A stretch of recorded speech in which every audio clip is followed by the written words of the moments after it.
जय हिंद दोस्तों, स्वागत है आप सभी का एक बार फिर से हमारे YouTube चैनल दी कॉपी पेन में। तो स्वागत है आप सभी का हमारे इस वीडियो में। तो आज हम लोग प्राकृतिक एवं मानव निर्मित वस्तुओं के पार्ट 2 पर बात करेंगे। तो पार्ट 1 में काफ़ी चीज़ें क्लियर हो गई थी। ठीक, इस लेसन से रिलेटेड जो भी चीज़ें थी पार्ट 1 में क्लियर हो गई थी। अगर आप लोगों ने वो नहीं देखा है तो प्लेलिस्ट में जाकर DLED फर्स्ट सेमेस्टर विज्ञान नाम से एक प्लेलिस्ट है, वहाँ पे आप जाकर पार्ट 1 का वीडियो देख सकते हैं। तो आज उसी के अंतर्गत हमारा अगला पार्ट 2 का वीडियो है। तो ज़्यादा चीज़ें नहीं, बस अनुकूलन से रिलेटेड कुछ चीज़ें बाकी हैं, तो वही आज हम इस वीडियो में देखेंगे। और कुछ और प्रश्न हैं जो इसी लेसन से रिलेटेड हैं और पेपर में पूछे भी गए हैं, तो उन प्रश्नों पर हम लोग चर्चा करेंगे और कुछ पॉइंट्स को देखेंगे जो एग्ज़ाम में बहुविकल्पीय प्रश्नों के रूप में आए हुए हैं। ठीक, तो चलिए वीडियो की शुरुआत करते हैं। तो बचा क्या था कि जंतु एवं वनस्पति के लिए अनुकूलन। ठीक, तो देखेंगे कि भाई सबसे पहले अनुकूलन क्या होता है। ये शब्द आप लोगों ने विज्ञान विषय में या फिर पर्यावरण में ज़रूर सुना होगा कि अनुकूलन क्या होता है या अनुकूल। ठीक, ये सब नॉर्मल शब्द हैं, सुना होगा आपने। अब इसकी परिभाषा क्या होती है, पेपर में कैसे लिखना है, उसकी बात करते हैं। सजीवों में कुछ विशिष्ट संरचनाएं होती हैं जो उन्हें अपने परिवेश में रहने योग्य बनाती हैं। जिन विशिष्ट संरचनाओं अथवा स्वभाव की उपस्थिति किसी पौधे अथवा जंतु को उसके वातावरण में रहने योग्य बनाती है, उसे क्या कहते हैं, अनुकूलन। ठीक, अब जैसे आप मान लीजिए किसी ऐसे स्थान पर रहते हैं जहाँ बहुत गर्मी पड़ती है। ठीक, तो आपका जो शरीर रहेगा वो वातावरण के अकॉर्डिंग अनुकूल कर लेगा, तभी आप वहाँ पे सरवाइव कर पाएंगे, अन्यथा नहीं कर पाएंगे। अगर आप ऐसे प्लेस पे रहते हैं जहाँ बहुत अधिक ठंडी पड़ती है तो आपका शरीर भी उसी के अनुरूप ढल जाएगा। ठीक, तो यही होता है अनुकूलन कि किसी पौधे अथवा जंतु को उसके वातावरण में रहने योग्य बनाती है। क्या कुछ ऐसी परिस्थितियाँ होती हैं, संरचनाएं होती हैं, स्वभाव होता है जो उसको उसके वातावरण में रहने के योग्य बनाता है, वही क्या होता है, अनुकूलन होता है। जीवधारियों में निम्नवत कारणों से अनुकूलन होता है। तो भाई अनुकूलन भाई भोजन की आवश्यकता के अनुरूप भी हो सकता है, वातावरण, प्रजनन, शत्रुओं से रक्षा। ठीक, ये 4 चीज़ें हैं जिन कारणों से अनुकूलन होता है। आप ऐसे भी समझ सकते हैं कि अगर हम लोग कुछ एग्जाम्पल के द्वारा समझें तो ये भी समझ सकते हैं कि सबसे पहले देखिए आवास क्या होता है। ठीक, आवास तो किसी सजीव का वह वातावरण या परिवेश जिसमें वह रहता है उसका आवास कहलाता है। अब आप लोग अपने घर में रहते हो तो उसको भी आवास ही बोला जाता है। तो वो एक ऐसा परिवेश है या वातावरण है जहाँ पे आप रहते हैं। ठीक, और अब स्थल पर पाए जाने वाले पौधों या जंतुओं के बारे में बात करते हैं। तो जो स्थल पर पाए जाते हैं उनको तो हम लोग क्या कहते हैं भाई, स्थलीय जीव कहते हैं। और उस आवास में जो रहते हैं उन आवास में कौन रहता है, पौधे और जंतु। ठीक, स्थलीय आवास में रहते हैं तो हम लोग उनको स्थलीय आवास कहते हैं। ठीक, जैसे वन हो गया, घास का मैदान हो गया, मरुस्थल, तटीय एवं पर्वतीय क्षेत्र आदि, ये क्या है, सब स्थलीय आवास हैं। तो स्थल पर पाए जाने वाले पौधों एवं जंतुओं के आवास को हम लोग क्या कहते हैं, स्थलीय आवास कहते हैं। ठीक, स्थलीय आवास। तो इसके अंतर्गत कैसे है। ठीक, अभी तो आप लोग इतना जानिए कि स्थलीय आवास क्या है। ऐसे ही जलीय आवास होता है। ठीक, जो जल में रहते हैं। अब आप एक चीज़ जानिए कि मान लीजिए आप को एक एग्ज़ाम्पल से समझाते हैं कि ऊँट। ठीक, ऊँट कहाँ रहता है, कहाँ पाया जाता है, वो मरुस्थलीय क्षेत्रों में पाया जाता है। ठीक, अगर ऊँट की बात करें तो वो मरुस्थलीय क्षेत्रों में पाया जाता है। अब ऊँट की शारीरिक संरचना उसे मरुस्थलीय परिस्थितियों के अनुकूल बनाती है। उसके क्या होते हैं, पैर लंबे होते हैं जिससे वह गर्मी से दूर रहता है। मूत्रोत्सर्जन की मात्रा बहुत कम होती है। ठीक, तथा मल शुष्क होता है। उन्हें पसीना कम आता है जिससे उनके शरीर से जल का ह्रास कम होता है और वह मरुस्थल में जल के बिना बहुत समय तक रह सकता है। ठीक, और पौधों की बात करें तो उनकी जो पत्तियां होती हैं कांटों में परिवर्तित हो जाती हैं और जल का ह्रास कम करती हैं। तो ये उनका उस आवास के प्रति अनुकूलन है, इसलिए वो वहाँ पे रह पाते हैं। अब मछली जल में क्यों रहती है? क्योंकि मछली का शरीर धारा रेखित होता है, जल के अनुकूल होता है। ठीक, धारा रेखित होता है, धारा रेखित होने से क्या होता है, वो जल में आसानी से तैर सकती हैं। ठीक, और उनका शरीर चिकने सल्कों से ढका होता है जो मछली के शरीर को सुरक्षा प्रदान करता है। और ऐसे ही तमाम एग्जाम्पल आपको मिल जाएंगे अनुकूलन से रिलेटेड। तो ये अनुकूलन से बात हो गई है। अब हम लोग कुछ इंपॉर्टेंट प्रश्नों की बात करते हैं जो एग्ज़ाम में आते हैं। अब यहाँ पे आप लोगों के सामने एक प्रश्न लिखा हुआ है कि जलीय पौधे तथा जानवर क्षय होने से कैसे बच सकते हैं, या जलीय पौधे के तने एवं पत्ती की एक एक विशेषता बताइए। तो ये 2017 में पूछा भी गया है। तो भिन्न भिन्न परिवेश में जंतु एवं पेड़ पौधे अपने को निम्न प्रकार से अनुकूलित रखते हैं। देखते कैसे? अब तालाब के जल में विभिन्न प्रकार के जंतु जैसे मछलियाँ, मेढक, कछुआ, कीड़े मकोड़े आदि तो दिखाई पड़ते हैं। ठीक, इसके अतिरिक्त कुछ जल में डूबे हुए तथा कुछ तैरते हुए पौधे दिखाई पड़ते हैं। जल में रहने वाले पौधे और जंतु क्रमशः जलीय पौधे और जलीय जंतु कहलाते हैं।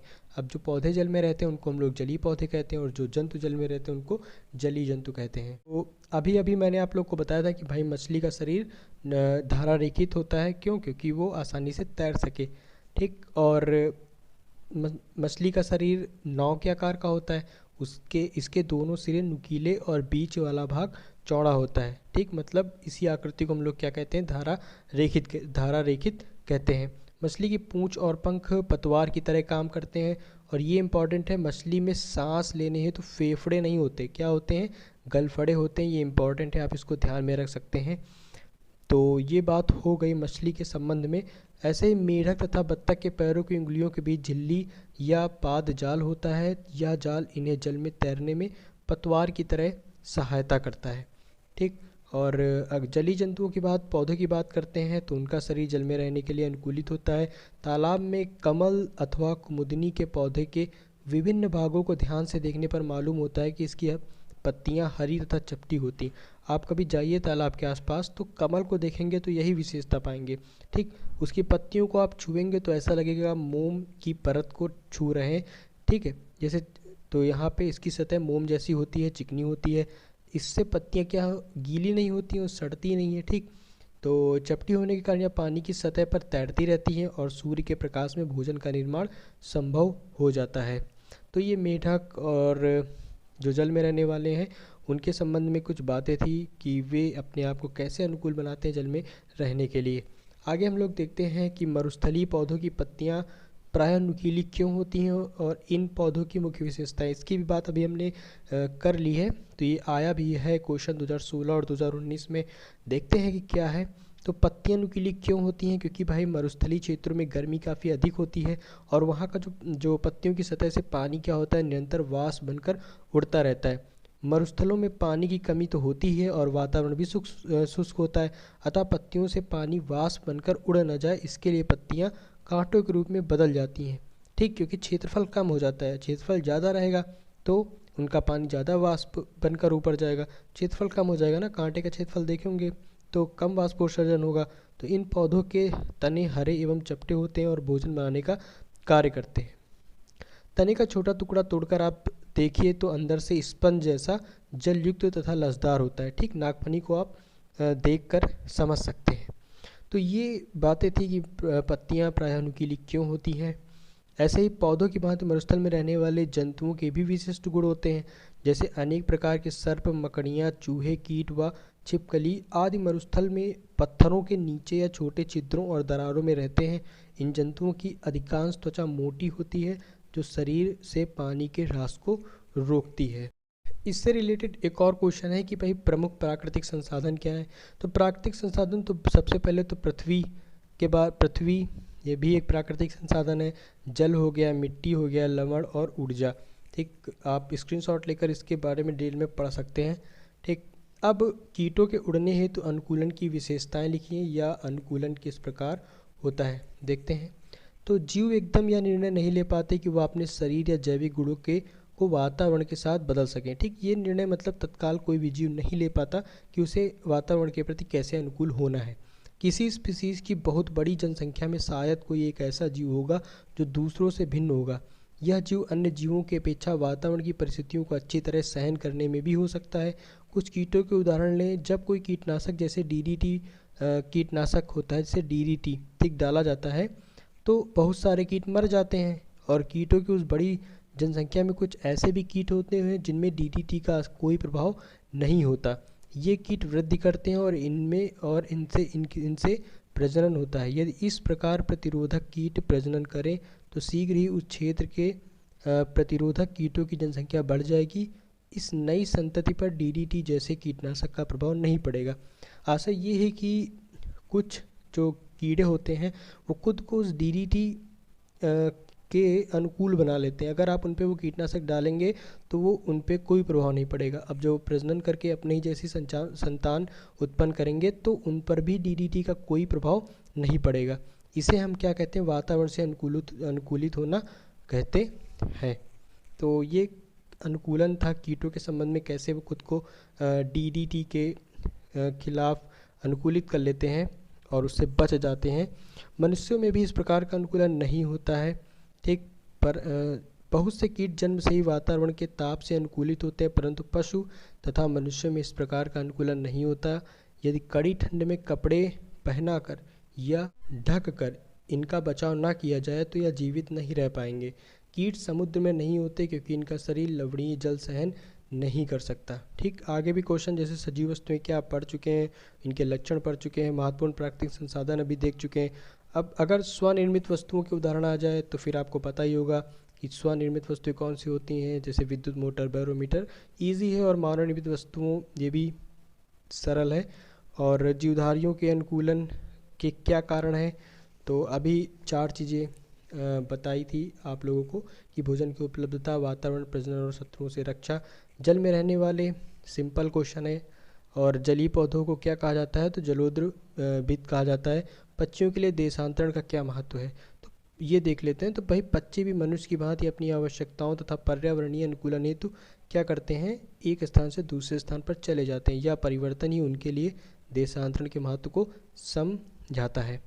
तो ऊँट को रेगिस्तान का जहाज क्यों कहा जाता है, ये आप लोगों ने क्लास 7th 8th में ज़रूर पढ़ा होगा। तो ऊँट रेगिस्तान में कई दिनों तक भाई बिना पानी के भी जीवित रह सकता है और अपने आमाशय में स्थित विशेष थैलियों में पानी क्या कर लेता है, संचित कर लेता है। और रेगिस्तान में ऊँट सामान पहुंचाने तथा यातायात के साधन के रूप में बहुत ही अधिक उपयोगी होते हैं। और ऊँट के पैर लंबे तथा गद्दीदार होते हैं।